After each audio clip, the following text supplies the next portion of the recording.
guys, today we have another Cayenne GT here behind me.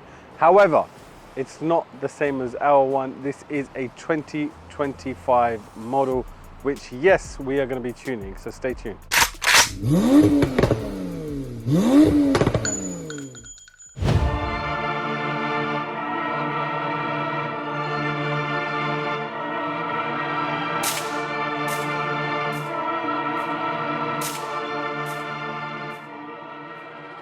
Out with the old catalytic converters. These things are so heavy. We're gonna put some light ones in there and we're gonna make this thing scream. Right, so down there are the old cats. Obviously a lot of restriction going on in there, which is not good for the car at all. Down here we have the catalyst downpipe. And I'll show you what we're looking at. I'll show them what's in there. Obviously a lot of restriction in there, as you can see. In this one, nothing. No restriction at all.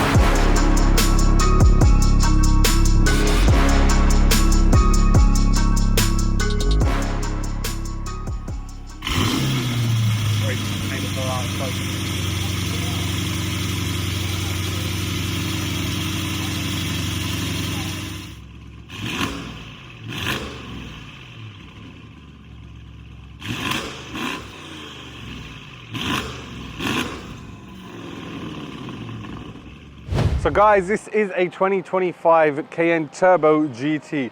It is not the hybrid that we got lumbered with over here in the UK. As you can maybe see, it is a left-hand drive vehicle. It is a non-UK car, and that's why they're lucky enough to get the non-hybrid power plant. So this is the same GT upgraded engine that's in the previous generation, like in our own car that we've shown previously. So it has all the nice upgrades, but it also benefits from the facelift. Now, some people, don't like it, but I think in person, it looks really cool. It looks really aggressive from the front, and it's just subtle changes, but it works. I like the new headlights.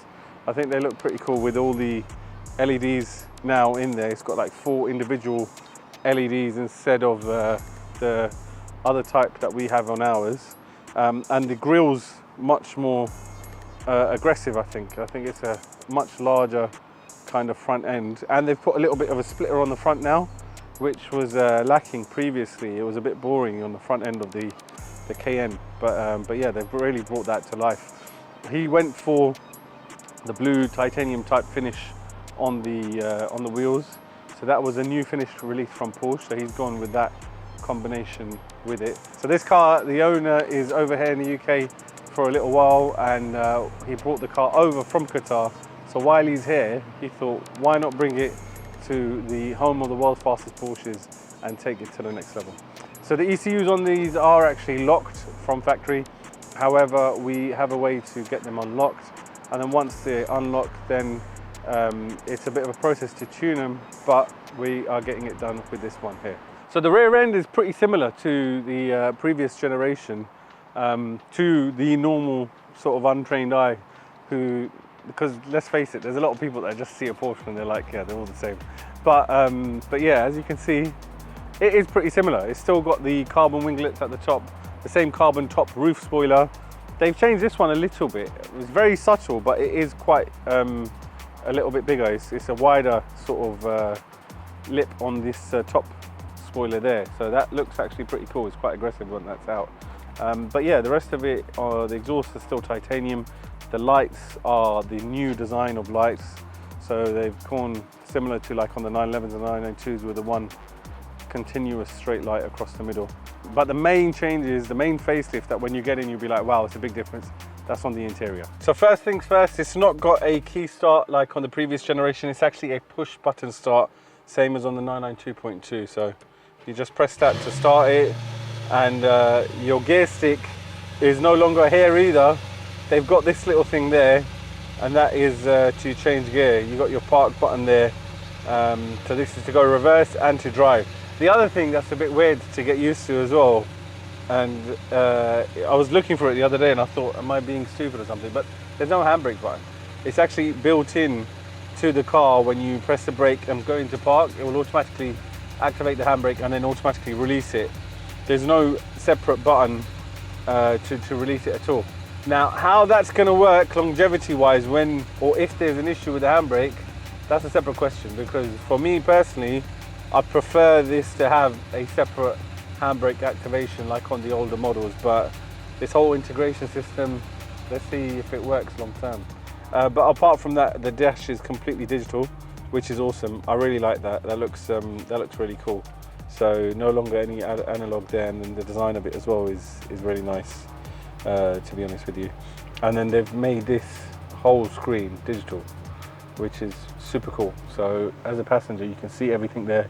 You can see what mode the car is in, the speed, all of that stuff. So when you change it to Sport Plus, it comes over there as well. So yeah, that's a really nice feature. And then yeah, the center console's slightly different as well. Again, with the buttons, layout and everything, they've gone away from the older style completely. Yeah, so it's a little bit different inside.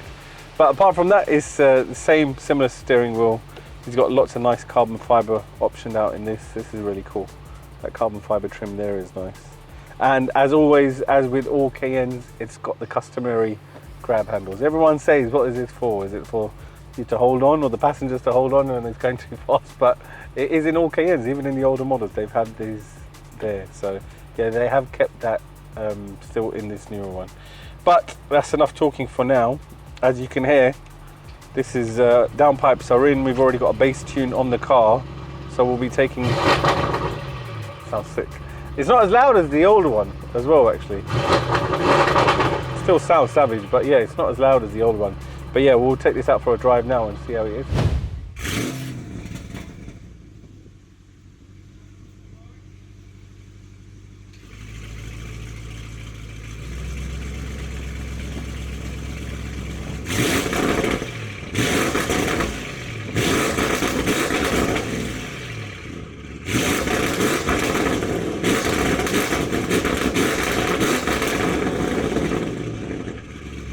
So guys, we are now going to take this GT for a spin.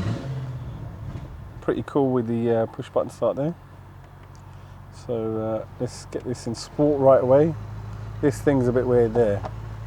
But yeah, look, the handbrake just disengages straight away. And off we go.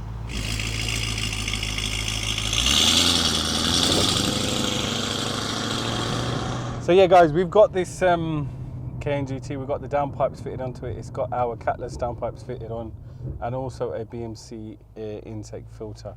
We haven't done a full intake, it's just the actual filter, so it pretty much mimics our own one as well, so just in a newer body, so it should pretty much be performing just the same. It is a different type of drive actually. The suspension feels much different. It sounds cool. That sound in these engines, you can't beat it.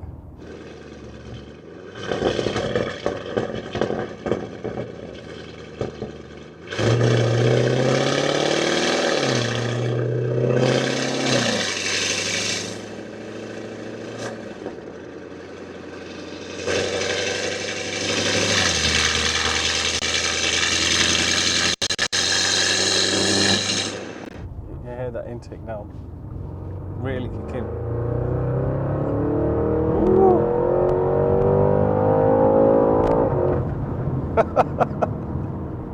Oh, these cars are a lot of fun, man, honestly. For a big car, they can really get off. And then, yeah, that sound that you get from the exhaust, that titanium system is just epic, especially with the downpipes on there. You can have fun for days. But the way this grips as well and goes, it's mad. You would not expect a big machine like this to be driving like that. And this is the thing with the tune. The sound's awesome. But yeah, the thing is with the tune, it's pretty much instant torque. The car just goes, you know, whenever you need it to. You're not going to get caught up anywhere trying to do a maneuver or anything like that. If you need to get somewhere fast, then this is the thing to go in. Sports response, and off you go. Woo. that shift on it as well. Shift's great.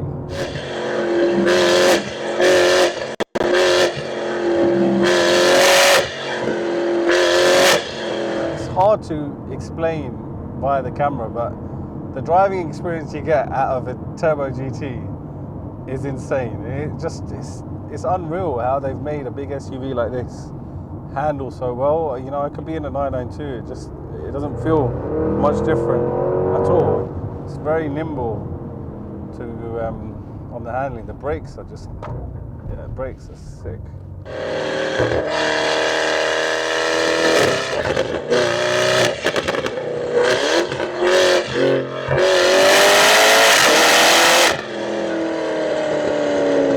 This thing is this is a special machine for sure, and made even special now with that ES source. It kind of sounds exactly how you want it to sound. It's a shame we didn't actually take this out initially with the stock exhaust, because it is a little bit muted and it takes away from that experience. I guess when you're in a car, any car that's kind of performance orientated, you really want it not only to perform, but it needs to have that whole experience. You need to be able to sit in the car, and when you want to hear the sound, that emotion, you get that as well through this exhaust system now with the downpipes. Otherwise, you know, you can get the speed and the performance out of it just with a stage 1 tune. Even stock, I mean, for a lot of people, it's more than enough power. But in terms of the actual raw emotional kind of experience that you get driving something like this, once it's tuned and it's got the downpipes on it, it's on a different level, because you can just do something like that and, you know, that sound, it just puts a smile on your face automatically. And the way that it just pulls up to, you know, different types of speeds, it's insane.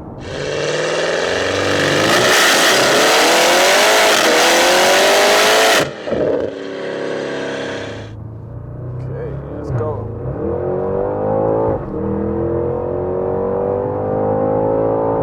Woo!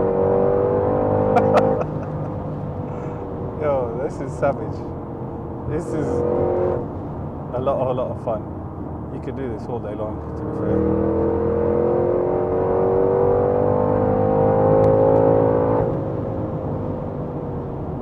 No dramas, no issues with braking, anything like that.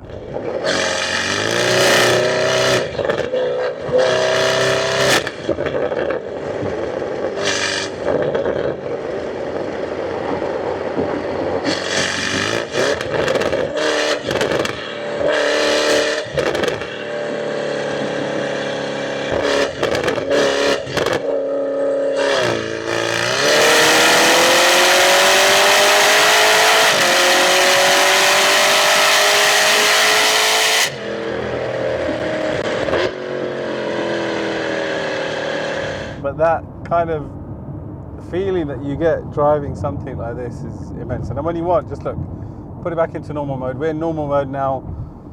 The valves are closed. You're getting more noise from the tires than from the actual exhaust with the valves closed like that. You know, it's not overly loud at all. It's actually quieter than our one.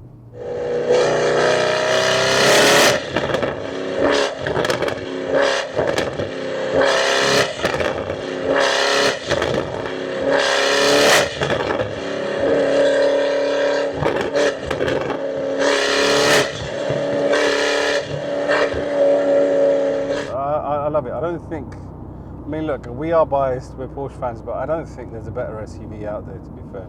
Obviously this one is tuned slightly and it's got more power than a stock one would have, but what a machine. Go down a little bit, you've got to hear it through this tunnel.